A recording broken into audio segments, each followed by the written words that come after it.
WF representing Palace, so let us tell you about Palace. Eagle Eye Football here, Crystal Palace 0, Manchester United 0. Joined here with the chairman. Thoughts on the game? Game of two halves again, wasn't it? Thought we were very off the pace first half.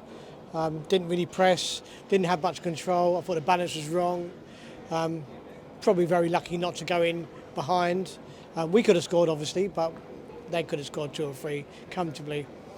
I thought the second half, I didn't agree with bringing Hughes on, but when they did, it actually gave us more balance, moving Kamada out, and I thought we actually played pretty okay second half. Didn't really create an awful lot, but again, created a fantastic chance that Eze missed again.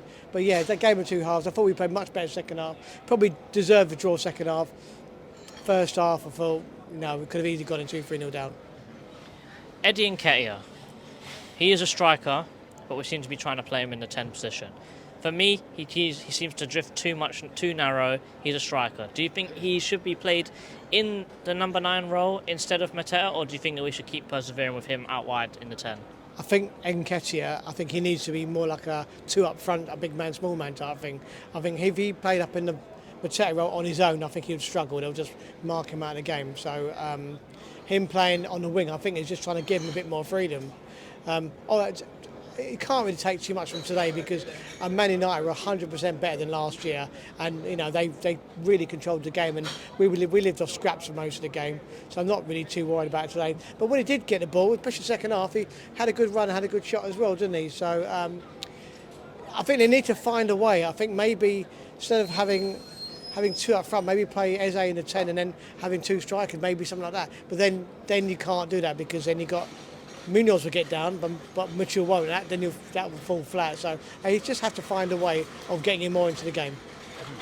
Maxence Lacroix, one of our new centre-backs, really sort of made that position his own into that second half. How good was he today?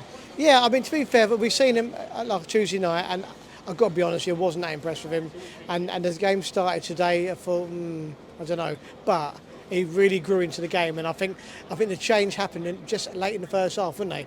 When they swapped him and Richards over and put him onto the right-hand side of the defence, and I thought he improved dramatically after that. He's showing great pace, he's good in the air. Yeah, that's his position, definitely. Yeah. Put him on left, he struggled, but on the right, yeah, fantastic. Tyreek Mitchell today, we have been calling for him, didn't have his best games the last few games. How do you think that his game specifically changed into that second half? Because in my opinion, he played much better in the second half than the first half. I think just space. That's all it was. Man United didn't really pick him up and they let him have the space.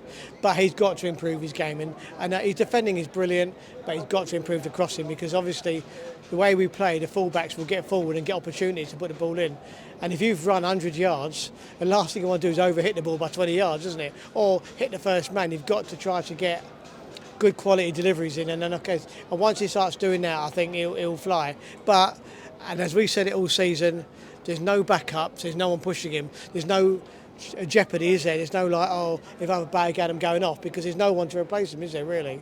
But I thought the whole defence played really well, especially second half, and I thought they both all improved in the game and all got better, definitely. Who's your man of match? Do you know something? I'm going to give it to Henderson because I thought, from start to finish, I thought it was fabulous. But I've got to say, Mark was back like the old Mark today, and I thought second half he mopped up, and really and truly, anything that came over, he was calm, he was collected, he didn't just hacking it anyway, he was dribbling it out. I thought it was fantastic. But if it wasn't for Henderson saves in the first half, we wouldn't have been in that position. So yeah, Henderson for me, I think it was fabulous. Sharing at the Palace. Always at the Palace.